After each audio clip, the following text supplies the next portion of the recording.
పరమేశ్వరుడు పార్వతిని తరచూ కాళీ కాళీ అంటే నల్లపిల్ల నల్లదానా అని పిలిచేవాడు.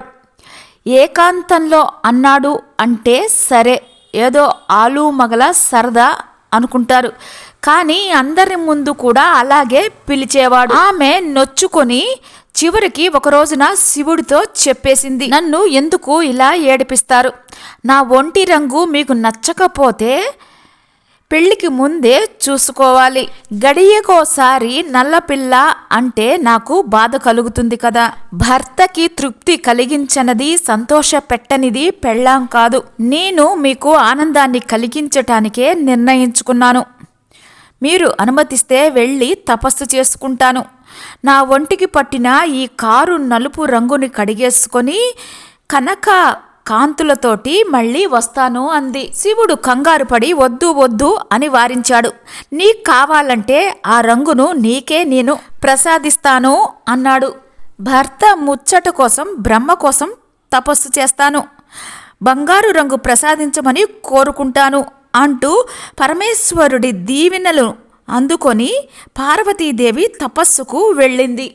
కైలాసాన్ని విడిచి కారడవి చేరింది. ఆ అడవిలో ఉండే ఒక క్రూరమైన పులి ఆహారాన్ని వెతుక్కుంటూ అమ్మవారి దగ్గరకు వచ్చింది. కానీ ఎంత ప్రయత్నించినా అమ్మవారిని అందుకోలేకపోయింది.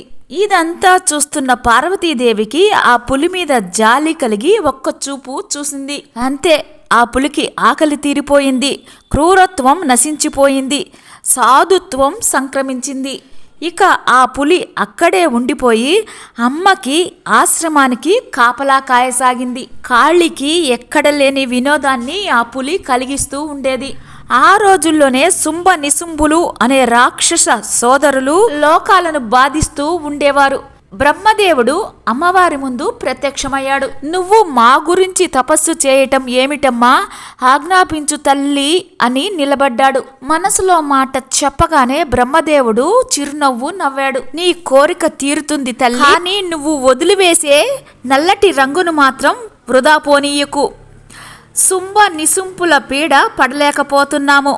నీ నల్లని రూపాన్ని దేవతా రక్షణ కోసం, రాక్షస సంహారం కోసం అనుగ్రహించు. నువ్వు బంగారు వర్ణంతోటి గౌరీగా కైలాసానికి వెళ్ళు అని చెప్పాడు. పార్వతీదేవి సరేనంది. అమ్మవారి నుంచి నల్లని రూపం కన్యకగా బయటకు వచ్చింది. ఆ కన్యకి బ్రహ్మ కౌశికి అనే పేరు పెట్టాడు. ఆమె శుంభ నిశుంభుల్ని వధించింది. బంగారు రంగుతో వచ్చిన అమ్మవారిని చూసి శివుడు పరమానందపడ్డాడు. పులిని కూడా కైలాసానికి తీసుకుని వచ్చింది.